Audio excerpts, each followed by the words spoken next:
British defence scientist who turned traitor to his country, or if he was an American intelligence officer who'd been bumped off by the other side, because this was the peak of the Cold War, 1948, the days of the Berlin blockade and so forth. Now, my theory is that, and this is again only guesswork, perhaps he'd been captured just after he discarded the book, taken to some place for interrogation, strong-armed, not beaten, but injected with some truth drug, sodium pentothal, for instance, which is, I gather, would be some form of barbiturate in its form anyway. An overdose was administered in either panic or as the sort of standard procedure, or just something they decided to do. These people had to get rid of this man. Like, you can't just leave him lying around, or he might have been related, or somebody might kick up some kind of scandal.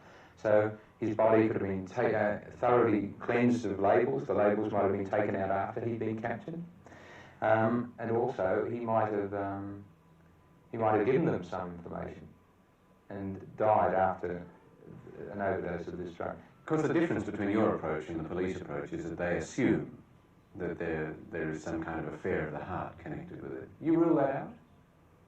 Well, not really. I have heard mention of this. In fact,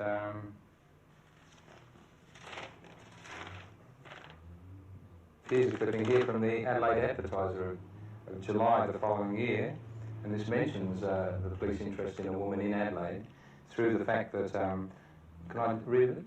The police located the woman from a telephone number also written in pencil on the back of the book. This is the book, code writing on the back.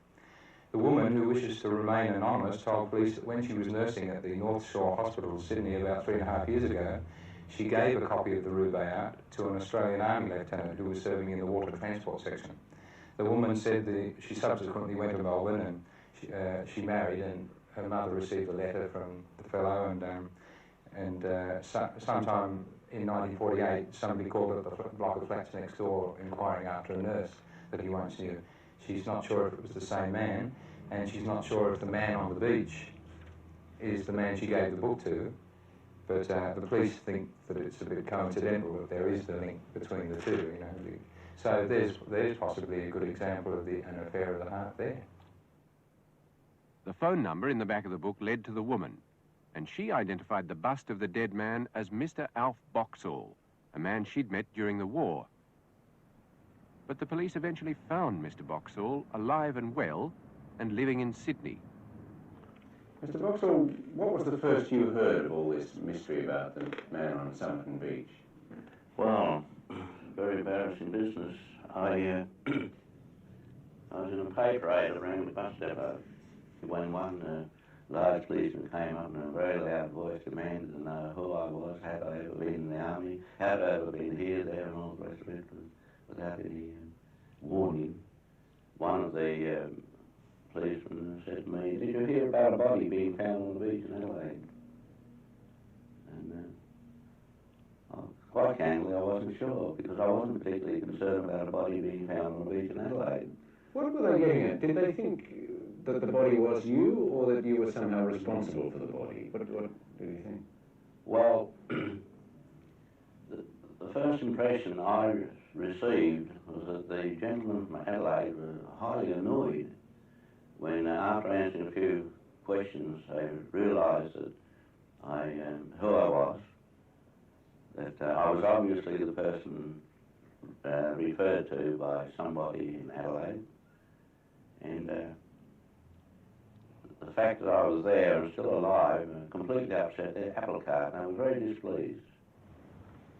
During the war, Mr. Boxall was based near the Clifton Gardens Hotel in Sydney.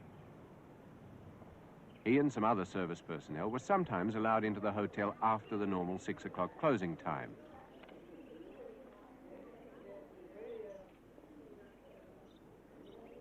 And it was here that he met the young lady who said her name was Jestin. She was introduced to Alf Boxall by the girlfriend of a fellow officer. Jestin, who seemed to be a rather shy girl, said she worked as a nurse at the North Shore Hospital. He told her he was soon to go on active service, and at a second meeting, she handed him a copy of the Rubaiyat of Omar Khayyam. Inside the front cover, she'd written an inscription. number 70. Well, this is the verse that's written here. Yes. And it's from verse 70, and it says, "Indeed, indeed, repentance oft before I swore, but was I sober when I swore? And then came spring, and rose in hand, my threadbare penitence a pieces tore." Well, that's about being sober and being repentant, and you're all at the pub. Is it something to do with, have you had a heavy night or something with this? Oh, no, it couldn't possibly have been, because these visits over there were so swift and sudden. I mean, they were never really arranged. Can you come, and so on. You'd sneak down the stony steps and around the little bay and into the pub, and you might have a couple of snorts and so forth, and away. Mr. Boxall, you had been working, hadn't you, in an intelligence unit before you met this young woman? Did you talk to her about that at all? No. Was it not done to speak about those things?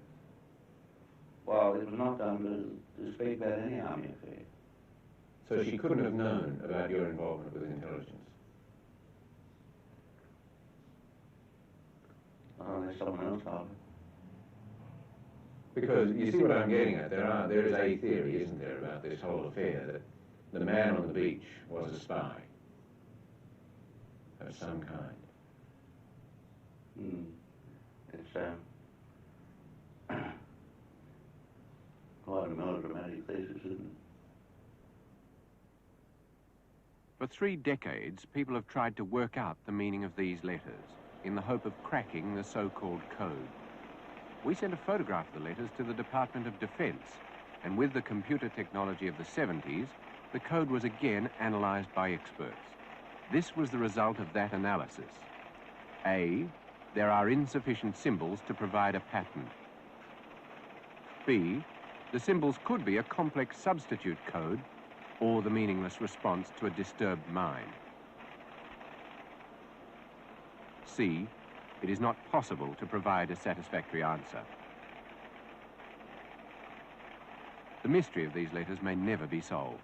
At least one Adelaide detective believes that a woman, still living in Glenelg, knows who the dead man was but refuses to come forward.